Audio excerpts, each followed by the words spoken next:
Méditation du 3 juillet, de la sagesse pour celui qui la demande. Si quelqu'un d'entre vous manque de sagesse, qu'il la demande à Dieu, qui donne à tous libéralement et sans faire de reproches, et elle lui sera donnée. Jacques 1, le verset 5. Le Dieu que nous servons ne fait point exception de personne. Celui qui donna à Salomon un esprit de discernement désire accorder la même bénédiction à ses enfants aujourd'hui. Celui qui, fatigué et chargé, recherche la sagesse plutôt que la richesse, la puissance ou la renommée, ne sera pas déçu. Il apprendra du grand maître non seulement ce qu'il doit faire, mais comment le faire de manière à obtenir son approbation. Aussi longtemps qu'il reste consacré, celui que le Seigneur a doué de discernement et de talent ne convoitera ni position élevée, ni autorité sur ses semblables. Sans doute est-il nécessaire que certains hommes assument des responsabilités, mais au lieu de s'imposer, les vrais chefs demanderont à Dieu l'intelligence et le discernement entre le bien et le mal. Le sentier des dirigeants n'est pas facile. C'est pourquoi ils devraient chercher à résoudre leurs difficultés par la prière. Ils ne seront jamais confus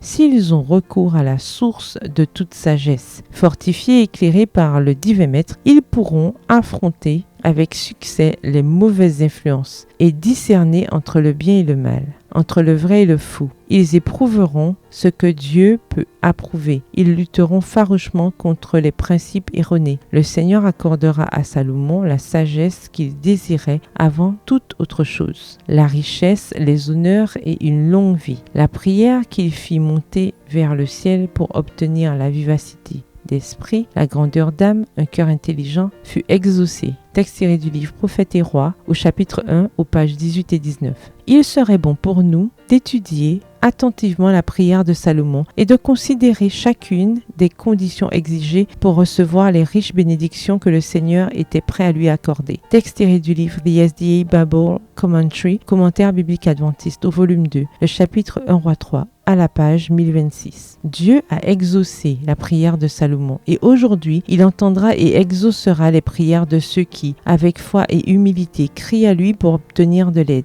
Il répondra sans faute à la fervente prière, demandant une préparation au service. En réponse, il dira « Me voici, que veux-tu que je fasse pour toi ?» Celui qui a dirigé l'esprit de Salomon alors qu'il prononçait cette prière enseignera aujourd'hui à ses serviteurs à prier pour leurs besoins. Texte tiré toujours du livre The SDA Bible Commentary, commentaire biblique adventiste, à la page 1026, le chapitre 1 Roi 3, au volume 2.